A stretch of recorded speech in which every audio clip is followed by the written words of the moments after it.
এবছরে অনেকগুলো বিয়ে মানে অতিক্রম করার পর তারপরে এই যে পেয়েছি, তার মধ্যে দুটো পেয়েছি জানো তো, একটা বৌভাতের জন্য আর একটা বিয়ে। তো এই যে দেখছো তোমাদের দাদাভাই রেডি হয়ে গেছে। হ্যাঁ, এটাতে কিন্তু পুরো বাড়ি নেমন্তন্ন ছিল, কিন্তু যাচ্ছে হচ্ছে তোমাদের দাদাভাই একা। এবার ব্যাপারটা কি হয়েছে বলো তো, আমাদের সকলেরই কিন্তু নেমন্তন্ন আছে, কিন্তু ওকে একা পাঠালাম তার কারণ হচ্ছে ওই যাদের বাড়িতে যাবে ওরই বান্ধবী যেহেতু, তো ওদের বাড়িটা না পুরোপুরি বাসতলার কাছে। এবার এই সময় তো বাসতলার ওদিকে যেতে নেই একদম, তো এই কারণে বাড়ি থেকে কেউ যেতে দিল না, দিদাও বারণ করলো, বললো না বাসতলা একদম যাবি না তুই।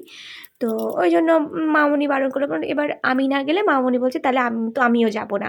তো ওই জন্য তোমাদের দাদাভাইকেই পাঠালাম, তার কারণ ও আমাদের বিয়েতেও এসেছে, অনেকবার করে রিকোয়েস্ট করে গেছে, আর তোমার দাদাভাইয়ের খুব ভালো, খুব ক্লোজ বলতে পারো ফ্রেন্ড, তো সেই কারণে আরও ও গেল, নয়তো ও যেত না। তো এই যে দেখো চলে এসেছে।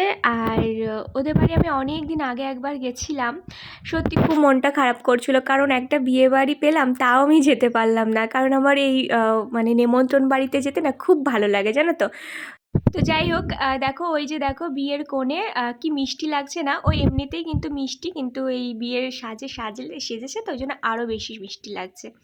যাই হোক, শুভমদা গেছিলো, ওরও নেমন্তন্ন ছিল, কিন্তু ওই ওর বউকেও নিয়ে যায়নি ও, তার কারণ আমি যেহেতু যাইনি সেই কারণে।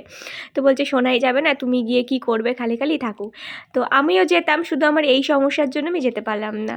তো ওকে আমি বলেছিলাম যে সুন্দর করে একটু ভিডিও করে নিয়ে এসো, আমি তো যেতে পারলাম না, একটু দেখবো।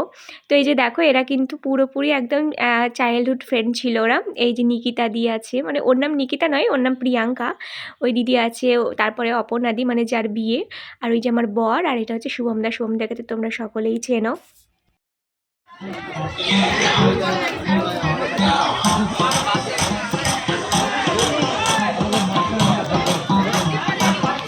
তো ওরা গিয়ে কিছুক্ষণ থেকে খাওয়া দাওয়াটা সেরে নিয়েছিল, তারপরে এই যে খাওয়া দাওয়ার পরে আবার নাচ করতে শুরু করে দিয়েছে। আর এই যে দীপ গেছিলো, বলতে ভুলে গেছি, তোমাদের দাদাভাই দীপ আর আকাশকে নিয়ে গেছিলো, যেহেতু একা যাবে ওই কারণে। আচ্ছা, তোমরা অনেকে আমাকে কমেন্ট করেছো যে দিদি দাদাভাই কি ডেলিভারি পর্যন্ত থাকবে তোমার সাথে? তো সত্যি কথা বলতে এখনও না সেটা ডিসাইড করে উঠতে পারিনি, যেহেতু তোমরা সকলেই জানো যে এখন কতটা খরচা বুঝতেই পারছো। তো সেই কারণে এখন দেখা যাক, এখনও পুরোপুরি সিদ্ধান্ত নিয়ে উঠতে পারিনি যে ওকে পাঠাবো কি না। আর সত্যি কথা বলতে কি জানো তো, আমি আমার বরকে ছেড়ে এক মুহূর্ত থাকতে পারি না। সেই যতই রাগ হোক, ঝাল হোক, ঝামেলা হোক, যাই হোক না কেন না, সে আমাকে ওর মানে ওকে আমার চোখের সামনে থাকতেই হবে, এরকম একটা ব্যাপার। তো এর মধ্যে আমাদের দুদিন আগে ওর সাথে আমার খুব ঝগড়া হয়, আমি ওকে রাগারাগি করে বলি কি যে আমি আর তোমার সাথে থাকবো না, চলে যাব। তো আমাকে কি বলে যেন, কি হয়েছে এরকম করছো কেন, চলে যাবে কেন, আমি আমি তোমাকে ছেড়ে থাকতে পারবো না, এরকম করে। তো তো তারপরে এত মায়া করে, তো আর কি বলবো তোমাকে, যতই রাগ হোক ঝামেলা হোক তাও আমাদের দুজনকে লাগবেই। আর আমি ওকে ছাড়া থাকতে পারি না, সত্যি কথা বলতে গেলে। কোথাও গেলে ও বাড়িতে না থাকলে আমি মনে হয় যেন পাগল পাগল লাগে আমার একা একা। তো যে কারণে এখনো সিদ্ধান্ত নিয়ে উঠতে পারিনি যে ওকে আমি কোথাও যেতে দেবো কি যেতে দেবো না। তো যাই হোক, দেখি সবটা তোমাদের সাথে শেয়ার করব, তোমরা ব্লগ দেখলেই বুঝতে পেরে যাবে, যদিও কোথাও যাই তাহলেও জানতে পারবে।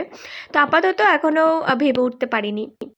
আর একটা বিষয় যেটা আমার খুব ভালো লাগে সেটা হচ্ছে, তোমরা ইউটিউবে তো আমাকে এত ভালোবাসা দাও, তারপরেও তোমাদের দাদাভাইয়ের কাছে মেসেজ করো, অনেকে আমি দেখেছি আমার কাছে এসে বলে এরকম, তোমরা জিজ্ঞাসা করো আমাকে সবসময় যেন ভালো রাখার জন্য, আমি যেন এত টেনশন না করি, সবসময় সুস্থ থাকি, নিজের খেয়াল রাখি, ঠান্ডা যেন না লাগায়। তোমরা অনেকে দেখি মেসেজ করো, অনেক অনেক ভালোবাসা তোমাদের জন্য। তোমরা আমার দেখো আমাকে চেনো না জানো না, খালি মাত্র ভিডিও দেখে আমার সমস্যার কথাগুলো যখন তোমাদের বলি, এত ভালোবাসা দাও আর মানে এত কেয়ার করো, খুব ভালো লাগে জানো তো, যে যতটা নিজের লোক হয়ে মানুষ করে না, কিন্তু তোমরা দেখো একটা অপরিচিত মানুষ, আমাকে চেনো না জানো না, তাও কতটা কেয়ার করো। তো এটা সত্যি একটা পাওয়া বলতে গেলে। খুব ভালো লাগে সেটা শুনেও, শুনেও ভালো লাগে, আবার চোখে দেখেও শান্তি পাই। যাই হোক, তোমাদের ধন্যবাদ জানিয়েও মানে ছোট করতে চাই না, কারণ তোমরা আমার একদম বুকের মধ্যে আছো, সারা জীবন থাকবে। যাই হোক, এই যে দেখো আমার বর দেখছো পাগলের মতো একা একা নাচ করছে। তো প্রথমে আমি ক্ষমা চেয়ে নিই তোমাদের কাছে, তার কারণ হচ্ছে 2 দিন ব্লগ দিইনি। তোমরা অনেকে আমাকে কমেন্ট করেছো, দিদি কেমন আছো, শরীর ঠিক আছে নাকি, ব্লগ দাওনি, কি হয়েছেটা কি? তো না গো, শরীর টরীর একদম ঠিক আছে, কোনো সমস্যা নেই। আসলে কি জানো তো, 2 দিন ব্লগ দিইনি তার কারণ আমার দুটো ব্র্যান্ড প্রমোশনের ভিডিও আছে, তো ওরা অ্যাপ্রুভ দিচ্ছে না বলে আমি আর কি ভিডিওগুলো দিতে পারছিলাম না। তো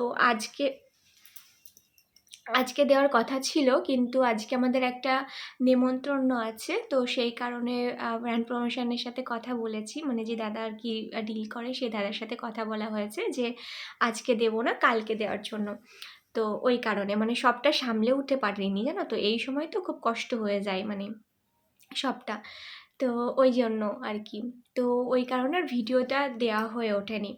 যাই হোক, তোমরা এই যে আমার এত কেয়ার করো, এত ভালোবাসা দাও আমাকে, তার জন্য সত্যিই আমি অনেক অনেক কৃতজ্ঞ তোমাদের কাছে, অনেক ভালোবাসা তোমাদেরকে। আর সেটা আর একটা কথা, তোমাদের ওই জয়কুস্তার ব্যাপারে যেটা বলেছিলাম, তোমরা অনেকেই আমার কথা শুনে, আমার ভিডিও দেখে তোমরা অনেকেই জয়কুস্তার কাছে গেছো, তার জন্য মানে আমাকে বিশ্বাস করেছো, করে গেছো, তার জন্য অনেক অনেক ভালোবাসা তোমাদের। নাহলে দেখো, শুধুমাত্র আমার কথার উপর বিশ্বাস করে তোমরা যে এইভাবে যাবে, আমাকে জয়কুস্তা বলেছে যে অনেকে নাকি জয়কুস্তার কাছে গেছিলো। যাই হোক, আবার অনেকে নাম্বার চাইছো, তো দেখো ওইভাবে তো নাম্বার দেওয়া যায় না, আমি তো স্ক্রিনে দিয়ে দিই প্রত্যেকটা ভিডিওতে। তো আগের দিন ভিডিওতে হয়তো ভুলে গেছিলাম, দেওয়া হয়নি, তো আজকের ভিডিওতে আমি দিয়ে দেবো তোমাদের জয়ন ঘোষদার নাম্বারটা। আর উনি হচ্ছে 2 জায়গায় বসেন, একটা হচ্ছে কল্যাণীতে একদম স্টেশনের অপোজিটে, আর ওনার বাড়ি আর কি, উনি তখন ওখানেই মানে কল্যাণীতে উনি বাড়িতেই বসেন। আর ওই বগুলাতে হচ্ছে মুড়োগাছা মোড়ে বসেন, মুড়োগাছার মোড়েও একদম ওনার ব্যানার দেওয়াই আছে ওখানে, জয়ঙ্কর হালদার বলে। তো এই হচ্ছে ব্যাপার। তো যাই হোক, তো তোমরা অনেকে কেমন জিজ্ঞাসা করছিলে, দিদি এখন শরীর কেমন আছে? এখন শরীরে ভালো আছে গো, কোনো অসুবিধা নেই, সুস্থ আছি এখন। আর একটা কথা, সেটা হচ্ছে তোমরা আমাকে অনেকে বলেছো যে দিদি নতুন মায়েদের জন্য, যারা নিউ মা হচ্ছ আর কি, আমার মতো আছো যারা, তো তাদের জন্য কিছু টিপস যদি আমি দিই তাহলে ভালো হয়। তো দেখো, আমার তো সেরকমভাবে কিছু জানা নেই, তো আমি যতটুকু জানি অবশ্যই তোমাদের সাথে শেয়ার করব। আর তবে আজকের ব্লগে নয়, অন্য একটা ব্লগে, নেক্সট যে ব্লগটা আমি দেবো সেই ব্লগে তোমাদের সাথে শেয়ার করে দেবো। আর হচ্ছে কি, তোমার স্বাদ কবে, এরকম একটা কমেন্ট এসেছিল। তো আমার স্বাদ এখনও ডেটটা ফাইনাল করা হয়নি, তোমাদের তো বলেইছি, তো ডেটটা ফাইনাল হয়ে যাক, তারপরে তোমাদের সবটা জানিয়ে দেবো। তো এই হচ্ছে ব্যাপার। তো চলো বন্ধুরা, আর আজকের মতো ব্লগটা এখানে এন্ড করছি। কেমন লাগলো অবশ্যই কমেন্ট বক্সে জানাতে বলবেন, একটা ছোট্ট ব্লগ তোমাদের সাথে শেয়ার করলাম। আর তো চলো, টাটা।